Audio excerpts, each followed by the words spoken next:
Dr. Reed, I am glad to see you again. Oh, I am... Good evening, Miss Price. I'm Dr. Reed. Do you remember me? Dr. Reed? Yes, of course. You are the doctor who healed me and my mum. Good evening, Dr. Reed. Good to see you too, Carol. Are you all right? Oh, yes. I did not hurt myself recently. I know how to take care of myself now. I'm almost a grown-up. Why are you awake at night, Carol? I am helping my mother in her shop. It's not easy, but I'm a grown-up now. I'm sure your mother is grateful for your help. I do the best I can. But I'm so clumsy sometimes. I drop things. I injure myself. It's a good thing my mother has the patience of an angel. Why is work not easy? Is something or someone bothering you? Oh no, most people are gentle with me. But I'm so nervous sometimes. I pay no attention and hurt myself. Good thing my mum learned first aid. What can you tell me of the people living nearby? I don't speak to many people, except our customers. It's not easy to make friends. And with the epidemic, it's even more difficult. What can you tell me about the epidemic? Some of our regular customers have left London. Some others only send their housemaids now. Everybody fears the contagion. I've even seen men with weapons. Have you no friends at all? No. Mr. Nithercote used to pass by and was always nice to me. Does he not come by anymore? No. Mum said he was weird. Always reciting poetry about a girl he'd met in Whitechapel. I wonder who this camellia may be.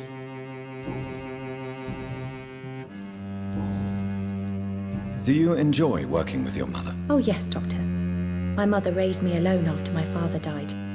We've always lived together, and she has always watched over me. Do you remember your father? No, I was just a baby then. My mother always told me how strong and good he was. Do you ever think about getting married now you're a woman? Oh no, Dr. Reed. Mum always says I'm still a child who has no idea how tough life can be.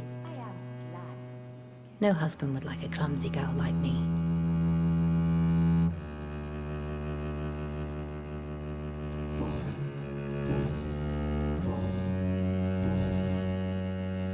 Have you ever met the famous Aloysius Dawson? Yes, a very strange man. Not very nice. What do you mean? He said he was ready to pay good money for rare books, and then laughed at what we showed him. Goodbye, Carol. Good morning. Good evening, sir.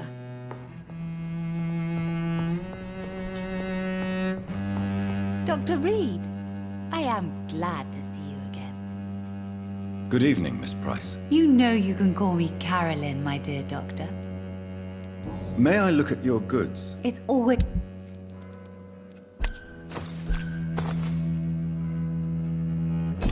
Dr. Reed, I am glad to see you again.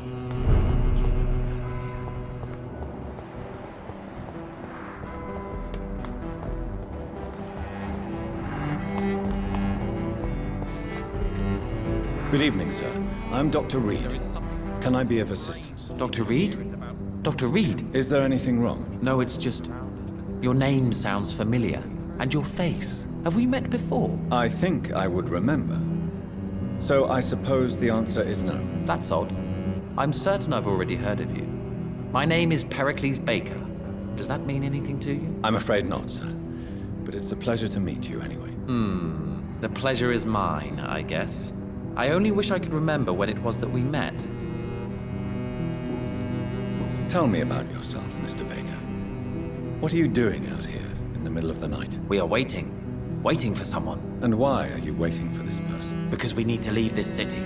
As soon as possible. Why do you want to leave the city? I'm not really sure. Can you tell me anything about this district? As you like asking questions so much, would you allow me to ask you one first? Please, be my guest. Do you like this city? I know we are not living in the most peaceful of times, but I have learned to appreciate London's complexity. Yes, me too. This city tests us. It invites us to find ourselves, to discover our true nature scattered throughout its dark streets. But what if we don't like what we find? Do we ever know who we are? I wonder sometimes. Or maybe it is the journey to find out who we are that changes us. And what do you do, sir? For a living, that is. I stopped working when I decided to leave. When I realized what I wanted. Wanted something this city can't provide. But what were you doing before you took this decision? Does it really matter anymore? Considering the past seems so pointless to me. I have lived in this city all my life. And now I think it's over. Tell me more about why you want to leave London, then. I just don't belong here anymore. I had to convince my brother to leave London because I know we need to find another life out of the city. Tell me more about your strange feelings towards the city. I would be happy to describe them, but it's too hard to explain with mere words what I'm feeling. It's unclear. Too confused. Go on, please. Where should I start? The world is chaos. Men go mad, and nature itself runs roughshod over us all. This is not the first time mankind has faced a deadly epidemic or a war. Men kill each other, while nature decides to kill them all. I don't know what scares me the most. Do you?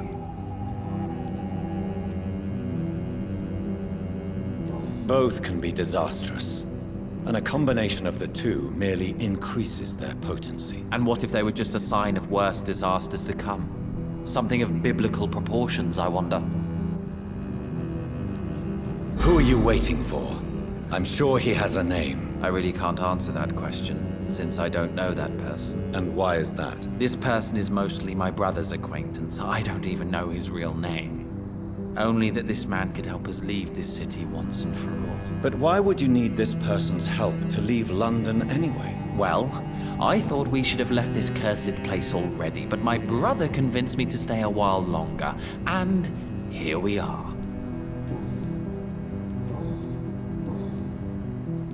What can you tell me about Aloysius Dawson? I've heard this is a man who has searched for his place in the world for a long time. I hope he found it. Goodbye, Mr. Baker. Good evening, sir. I am Dr. Jonathan Reed. Do you need my help? Yes, please. Would you be kind enough to tell me what the time is? That's all you need to know. Well, is it not important to know? As important as where you are? Or who you are? I suppose you're right. And who are you then, sir? I am Agamemnon Baker. Like my brother, I think we need to leave this city immediately. And my brother and I rarely agree on anything. May I ask what you're doing outside at this hour of night? I don't know. You should ask my brother instead. It was his idea in the first place. You must have your own ideas. From what I have managed to understand, I guess we're supposed to wait here. Waiting for someone to come. What can you tell me about this part of town? It's the only place I've considered myself happy. Or at least that's what I believe. Unfortunately, it's time to leave. Why is that? Because I'm not feeling happy here anymore. Are you? What kind of question is that? What am I supposed to answer, exactly? The truth. And I believe you just did it, actually. May I ask why you've not gone already, if you're so exasperated by this long wait? I believe fear is holding us back. My brother would have said it's laziness, but it's just because he's prouder than I am. What can you tell me about your brother? He's older than me, I think. But the important thing is that I really hope I'll die before him. Grief would just kill me, you know? Is that all? Pericles is very attached to this city, and without my insistence, he would never leave this place. We don't often agree on anything, you see? Who are you waiting for, exactly? The more I think about it, the more I believe it's not exactly a person we are waiting for. But what else could it be, then? I don't know. A feeling? An event? An impulse? How can I tell? Something that would allow us to leave this trap. I'm afraid I'm not following you. What kind of trap are you talking about? Have you ever felt like life trapped you in a role that does not fit you? That you're not in your place? That sort of trap. Trap? And you think leaving London will free you? At least it will give us the chance to be free. That's more than our present situation. Hope, Doctor. Hope is what truly drives mankind. What are you really afraid of, Agamemnon? The problem is, it's precisely what I don't know that frightens me. So I suppose I can't really answer your question. Tell me, how long have you been waiting here? I can't say for sure, since I have no watch. But the night is still young, and I am not tired. Is that the most honest answer you can give me? Yes, I think so. Why does it irritate you, sir? Is comprehension really that important to you? I'm a scientist. I try my best to understand things. I know the world has to obey unbreakable rules. You know, or you want the world to obey such rules? I know one thing. I do not understand who you are. And it's better that way. What kind of life would we live if we could summarize a person in a few words or a few lines? If you finally manage to leave London, where do you intend to go? A happy place, that's for sure. A place where I can smile because I know the next day will be better than the previous one. Such a place doesn't exist. There are never any guarantees that tomorrow will be a better day. That would mean I have no hope left. And I just can't accept such a conclusion. What can you tell me about Aloysius Dawson? You should ask that question to my brother instead. Personally, I've not seen Aloysius for many years. Goodbye for now, Mr. Good evening, Mr. Baker. Why do I always have feelings of déjà vu when I talk to you? How long have you been waiting for this man? Sometimes I feel as though I've been waiting for him for ages. Perhaps it is my role in life to wait for him. Not a pleasant thought. It could be dangerous for you, waiting here all night. That's quite true. But what other choice do we have? We are waiting here until we finally go. Mr. Baker, I have met many strange people during my life, but you are definitely one of the strangest. Really? I don't feel particularly odd or weird. All I want to do is leave. What's wrong with that? Why are you still waiting for this person? What would be the point of going before meeting the man, as he's going to help us leave? Pericles, what are you going to do now? I don't know. Perhaps it's time to leave. Perhaps we should stay a little longer. How can I tell? And where exactly are you thinking of going? In a place where I will finally have that feeling, to be where I belong. The world has to be meaningless chaos to make such a heaven plausible. Goodbye, Mr. Baker.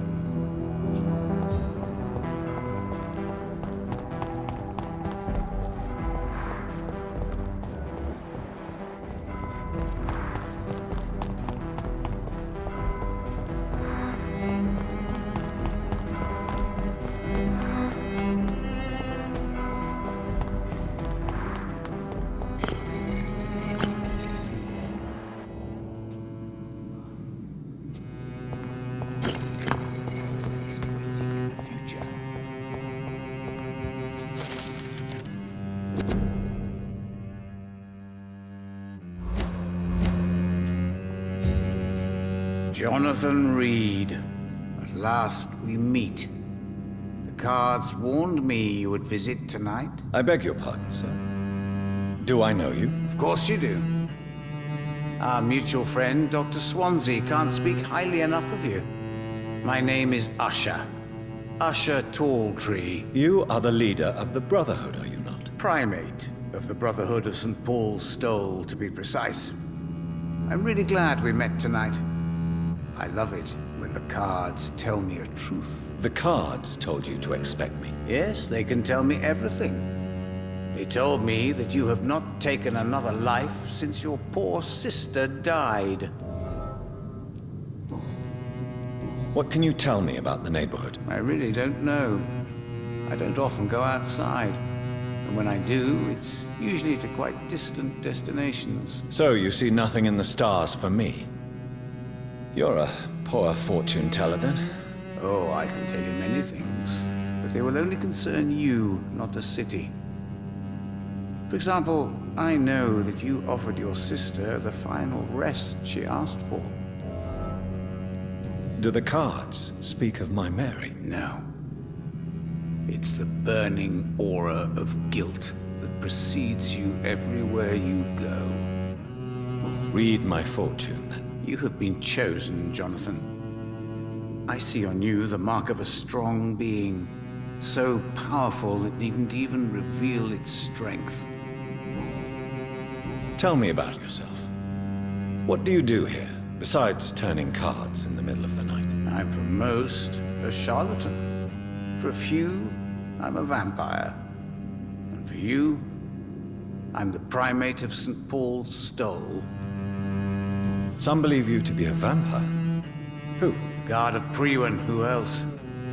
For a time, they sent spies to observe my activities, and they even broke into my home to gather proof. Did they steal anything from you? A personal notebook they quickly took to their headquarters. All they had to do is to look at me. I'm aging. What better and definite proof that I'm not an immortal? Do you want your notebook back? If you ever find it, I'd be glad to have it back, of course. I do ask one thing, though. Do not read it, Jonathan. Some secrets are not meant to be revealed, even to immortals. For how long have you been a primate? It was 15 years last year. What do you make of Dr. Swansea? Edgar is a brilliant and dedicated man. A man of his time, sometimes a little muddled, but always looking for new paths and new concepts. Can you read the cards for me? Are you sure you want to know what they will reveal? Yes, I am. It will cost you 150 shillings. Perhaps later. How do you measure the amount of blood on my hands? I told you. The cards always tell the truth. Well, most of the time. Is it possible to tell me my future? A vampire's fate is much more delicate to read, Doctor. But I can try. All right. Let me hear it. You're on a path to redemption, Jonathan. But be careful. One single trip and you'll fall. That doesn't sound promising. Take this, young Ekon, as a personal reward for your strong will. Keep following the right path and you'll reach safety. How did you learn about Mary? And spare me the hocus-pocus parlor tricks. The truth, now! Swansea told me. Don't look at me like that. His task is to observe and gather information about vampires. He had to tell me about Mary.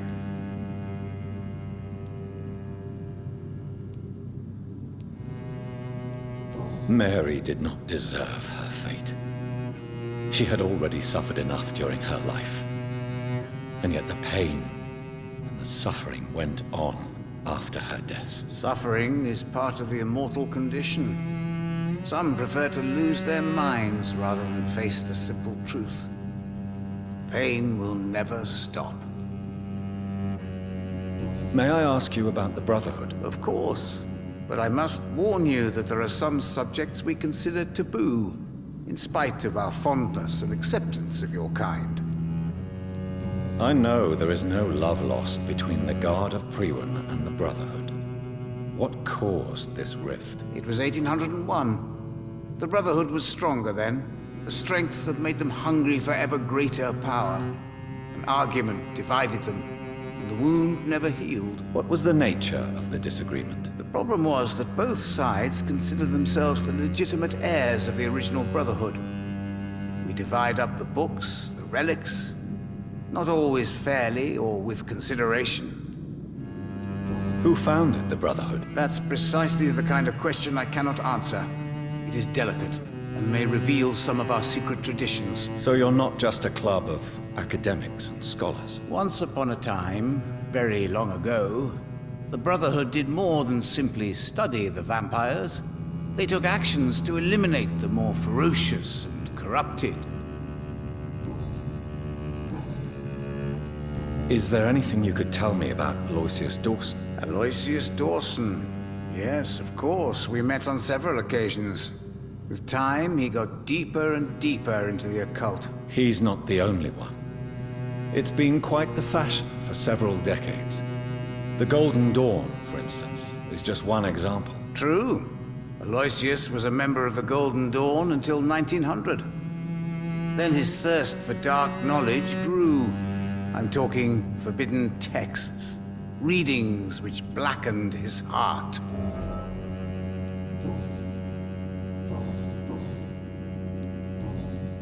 Goodbye, sir.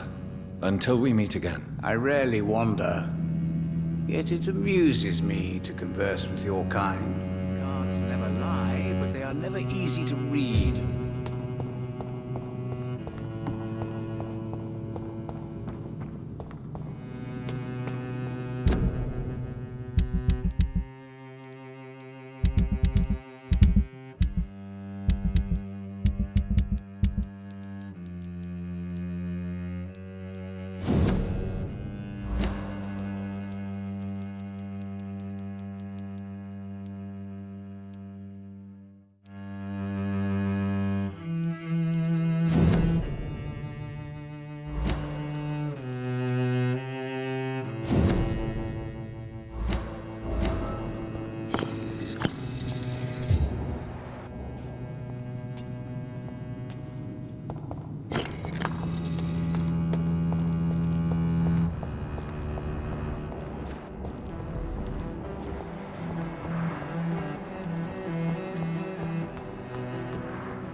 It's locked, all right.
Reduced in rank for falsely accusing a man of murder. I wonder what Inspector Albright thinks about his punishment.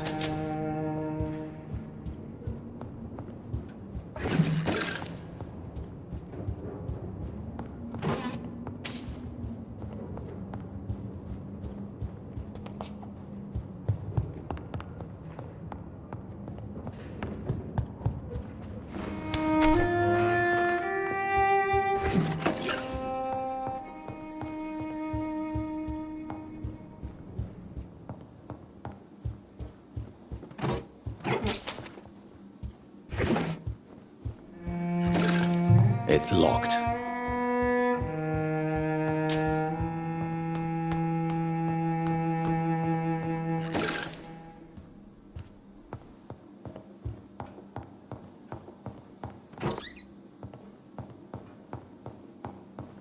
It's locked, all right.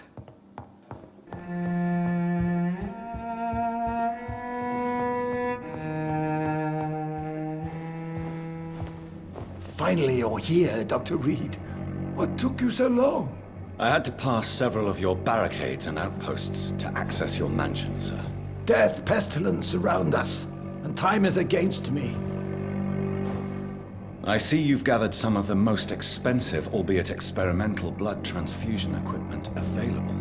All this could be so useful in a hospital. Yes, yes. Since Lord Redgrave sent me a doctor to perform my conversion, I thought you might find some of these devices useful. Most thoughtful. But tonight I'm not here as a physician. But I feel reassured that a specialist such as yourself would help me to escape the Reaper.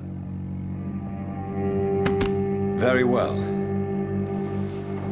But before I proceed, I have a few questions for you. If you must, but be quick, for I don't have much time left in this life. First of all, I need to be sure that you know exactly what is going to happen to you, sir. I can assure you I'm as informed as any man can be. I have planned for this moment, Dr. Reed. Planned very carefully. Sir, I'm going to end your life. Do you not wish to discuss the procedure for even a minute. I don't have a minute to indulge in idle chatter. I can't feel my legs. And the cold, so cold. I will become your maker. Do you understand what that means? Well, I certainly won't consider you my liege, or some such drivel. You can be assured of that. You'll need to feed on warm blood. Blood from mortals. How do you feel about that? I'm rich, Dr. Reed, and powerful. I'm sure I'll be able to acquire all the blood I need without ever having to sully my own hands. What do you know about the Guard of Priwen? What I do know is that I'll crush anyone or anything that would dare to oppose me. Let's move on then. Please, I'm cold and tired. I feel my life waning with every moment. But first, before you embrace immortality, what would you do with such a gift? That's a rather impertinent question, Dr. Reed, and I will do as I please. Answer me all the same. What will your first action be as an immortal? To save London, I will finance the most efficient quarantine ever seen. I will build a wall that will separate the sick boroughs from the healthy ones. Who gave you the right to decide the fate of thousands of people? My money. My money and my pending immortality gives me the needed authority, Doctor. I'm a businessman. I'm used to tough decisions. You really plan to build a quarantine wall across London? Yes, it will be tall and strong, separating the wheat from the chaff. By doing so, you will also create two separate prisons. Come, sir. An eminent doctor like yourself knows that such radical measures have proved efficient in the past. Let me guess. You mean to isolate the rich from the poor? This is a desperate measure for desperate times. England must prevail, Doctor, no matter the cost. Quarantine is not a bad idea, medically speaking. But I'm convinced this epidemic will not be contained by mere walls. As long as the right people are on the right side of the wall, that's all that matters. But you can't guarantee infection will not spread. Just one contagious carrier would be enough to create an apocalypse. The apocalypse is already knocking at the gate. We must be strong now. What if a new outbreak happens inside your walls?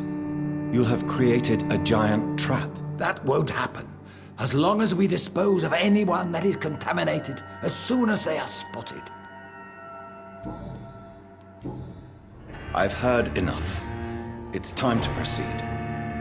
At last. All right, do what you have to do. If it hurts, so be it. I've been preparing such a long time for this.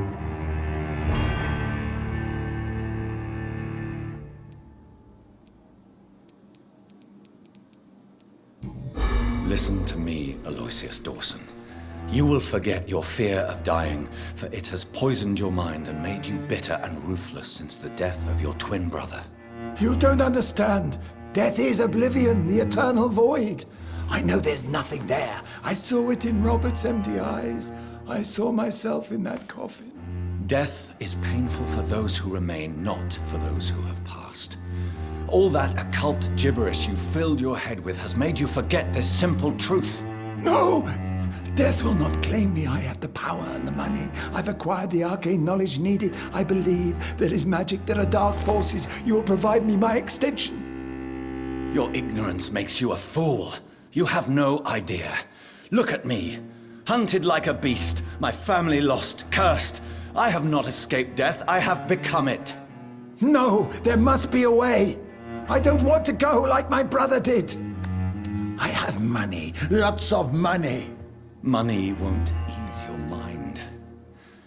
I know you used to be a good and generous man, so I offer you the gift of peace, Aloysius. The tranquility of a true death. I accept your offer, and I understand. No more fear, I will die a man of dignity, and a man at peace.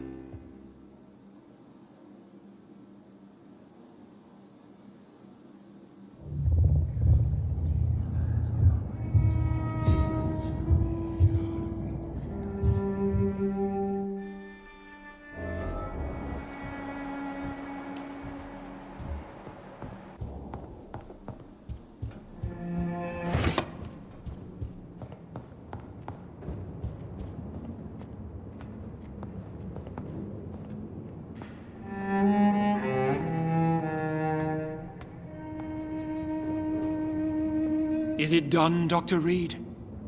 Is Aloysius Dawson reborn, as expected? I'm afraid Mr. Dawson finally chose to embrace life and death as a mortal. What do you mean? He has overcome his fear of dying. I let him rest and wait for death to come. What? This is unacceptable. Go back there and make him the powerful Ekon he's destined to be. No, Lord Redgrave. As a doctor and as an immortal, I can't. If you wish to make him your progeny, then proceed on your own. This is an outrage beyond words. This is betrayal, pure and simple. I should kill you on the spot. You swore on William Marshall's blood. Well, get rid of me then. From now on, you're an outcast. Banished. You are forbidden to ever appear in front of us again. Ascalon will smite you on sight, and your heart will be thrown to the rats. I'll leave you then. Have fun with your puppets and shadow plays, Lord Redgrave. Yes, go, traitor. And take that awful creature, that counterfeit of a woman I saw waiting for you, and be gone! Step away, traitor. Return to your dubious friends and your decrepit hospital. Do not dare show yourself again, you or that monstrosity you bring to my door.